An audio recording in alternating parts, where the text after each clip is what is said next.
Ахмад настанд үзүүлэх тусламж хөнгөлөлт. Тусламж хөнгөлөлтөнд 60 ба түүнээс дээш настай эрэгтэй, 55 ба түүнээс дээш настай эмэгтэй, Монгол улсын иргэн, Монгол улсад хууль ёсоор байнга оршин суудаг гадаад улсын иргэн харьяалалгүй хүн хамрагдана.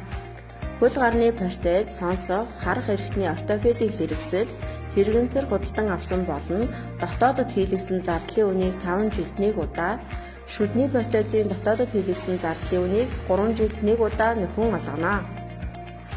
Тэжээн тэтгэх хүүхэдгүй эсвэл хууль ёсны тэжээн тэтгэгч нь дэмжлэг тусалцаа үзүүлэх боломжгүй тогтоогдсон Ахмад настан хүндэт донор Ахмад настанд орон сууцны хөлс түлхэхэд хэрэв нийтийн халаалтгүй сууц гэрт амьдардаг бол төрч худалдан авахтан зориулан жилд 1 удаа мөнгөн тусламжийг олгоно.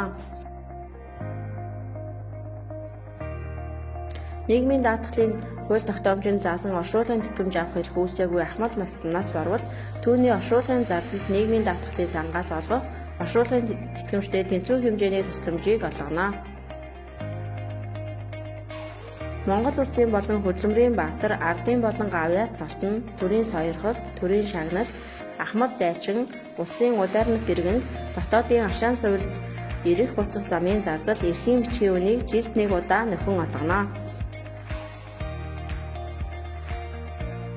Монгол улсын болон хөдөлмөрийн баатар, ардын болон авиац цалтан, төрийн сойрхолт, төрийн шагналт, Ахмад дайчин, улсын ударнат иргэнд орон сууцны хөлс түлхэхэд хэрэв нийтийн халаалтгүй сууц гэрт амьдардаг бол төрч худалдан авахт нь жилд 1 удаа мөнгөн тусламж олгоно.